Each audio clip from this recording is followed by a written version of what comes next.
ಪವಾಡ ಪುರುಷ ಜಗದ್ಗುರು ಶ್ರೀ ನಾಗಲಿಂಗಜ್ಜನ 144ನೇ ಆರಾಧನಾ ಮಹೋತ್ಸವ ಜೂನ್ 29ರಂದು ಆರಾಧನಾ ಮಹೋತ್ಸವ, ಜೂನ್ 30ರಂದು ಪಲ್ಲಕ್ಕಿ ಮೀನೆ ಮಹೋತ್ಸವ ನಡೆಯಲಿದೆ.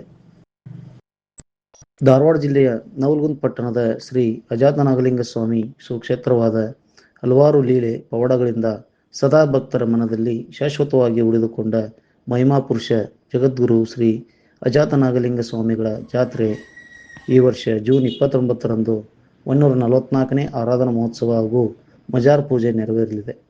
ಜೂನ್ 30ರಂದು ಪಲ್ಲಕ್ಕಿ ಹಾಗೂ ಮೇನೆ ಮಹೋತ್ಸವ ಸಾವಿರಾರು ಸಂಖ್ಯೆಯಲ್ಲಿ ಕೂಡಿದ ಭಕ್ತರು ಹಾಗೂ ವಿವಿಧ ವಾದ್ಯ ಮೇಳಗಳೊಂದಿಗೆ ವಿಜೃಂಭಣೆಯಿಂದ ಜರುಗಲಿದೆ. ಸ್ಥಳೀಯ ನಾಗಲಿಂಗ ಸ್ವಾಮಿ ಮಠ ಹಿಂದೂ ಮಠವಾದರೂ ಇಲ್ಲಿ ಶ್ರೀ ಅಜಾತ ನಾಗಲಿಂಗ ಸ್ವಾಮಿ ಗದ್ದುಗೆ, ಮೌನೇಶ್ವರ ಗದ್ದುಗೆ, ಕ್ರೈಸ್ತರ ಧರ್ಮಗ್ರಂಥ ಬೈಬಲ್ ಹಾಗೂ ಮುಸ್ಲಿಂ ಪಾಂಜಗಳು ದಿನನಿತ್ಯ ಪೂಜಿಸಲ್ಪಡುತ್ತವೆ. ಶ್ರೀ ಅಜಾತ ನಾಗಲಿಂಗ ಮಹಾಸ್ವಾಮೀಜಿಗಳು ರಾಜ್ಯದಲ್ಲಿ ಸಂಚರಿಸುತ್ತಾ ನವಲಗುಂದಕ್ಕೆ ಆಗಮಿಸಿದಾಗ ಅಜ್ಜನವರು ಇಲ್ಲಿಯ ಮೌನೇಶ್ವರನ ಗುಡಿಯಲ್ಲಿ ಜ್ವರಪೀಡಿತರಾಗಿ ಮಲಗಿದಾಗ ಆರೈಕೆ ಮಾಡಲು ಬಂದ ಸಮಗಾರ ಭೀಮವ್ವನ ಎದೆ ಹಾಲನ್ನು ಕುಡಿದು ಮಹಿಮೆಯನ್ನು ಮೆರೆದರು. ಭೀಮವ್ವನ ಭಕ್ತಿಯನ್ನು ಪರೀಕ್ಷಿಸಲು ಭೀಮವ್ವನಿಗೆ ಬೆತ್ತಲೆಯಾಗಿ ಪೇಟೆಗೆ ಹೋಗಿ ಹಣ್ಣು ಹಂಪಲ ತರಲು ಆಜ್ಞಾಪಿಸಿದರು. ಪರಮಭಕ್ತ ಭೀಮವ್ವ ನಾಗಲಿಂಗ ಸ್ವಾಮಿಗಳ ಹೇಳಿದಂತೆ ಪೇಟೆಗೆ ಬೆತ್ತಲೆಯಾಗಿಯೇ ಹೋದಳು.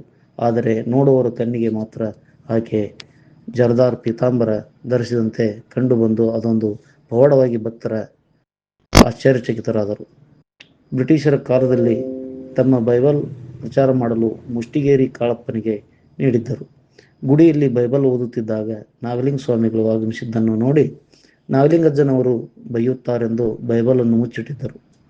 ಬಚ್ಚಿಟ್ಟಿರುವ ಬೈಬಲನ್ನು ಅಜ್ಜನವರು ತರಿಸಿಕೊಂಡು ಅದಕ್ಕೆ ರಂಧ್ರ ಹಾಕಿ ಆ ರಂಧ್ರ ಮುಚ್ಚಿದಾಗ ಮತ್ತೆ ಅವತರಿಸಿ ಬರುವೆನೆಂದು ಹೇಳಿದ್ದಾರೆ.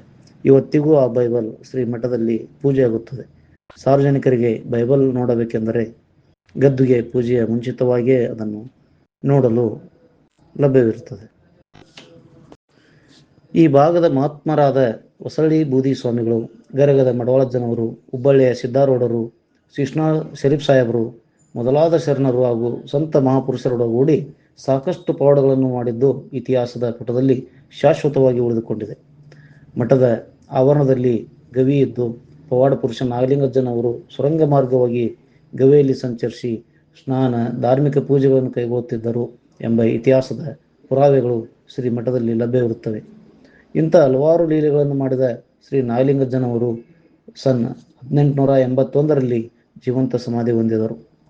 ಒಟ್ಟಾರೆ ಧರ್ಮ, ಸಂಸ್ಕೃತಿ, ಕಲೆಗಳನ್ನೊಳಗೊಂಡ ಶ್ರೀ ನಾಗಲಿಂಗಜ್ಜನ ಕ್ಷೇತ್ರವಾಗಿ ರಾಜ್ಯದ ಗಮನ ಸೆಳೆದಿದೆ.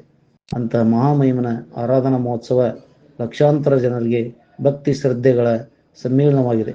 ಶ್ರೀಗಳ ಸಂಕಲ್ಪದಂತೆ ಇಂದಿನ ಪೀಠಾಧಿಪತಿಯಾದ ಶ್ರೀ ವೀರಯ್ಯ ಸ್ವಾಮೀಜಿ ಶಕ್ತಿ ನೀಡಿ ಕೇವಲ ಧಾರ್ಮಿಕ ಕಾರ್ಯಕಲಾಪಗಳಿಗೆ ಮಾತ್ರ ಮಠವನ್ನು ಸೀಮಿತಗೊಳಿಸದೆ ಶೈಕ್ಷಣಿಕ, ಸಾಂಸ್ಕೃತಿಕ, ಸಾಮಾಜಿಕವಾಗಿ ಅಭಿವೃದ್ಧಿಯಲ್ಲಿ ಸಕ್ರಿಯರಾಗಿ ಕಾರ್ಯಪ್ರವೃತ್ತರಾಗಿ ಧಾರ್ಮಿಕ ಕ್ಷೇತ್ರವನ್ನಾಗಿ ಪುಷ್ಟಿಗೊಳಿಸುತ್ತಿದ್ದಾರೆ. ಹಿಂದೆ ಇರುವಂಥ ಶ್ರೀಗಳ ಪರಂಪರೆಯನ್ನು ಪರಿಪಾಲಿಸುತ್ತಾ ಬಂದಿರುತ್ತಾರೆ.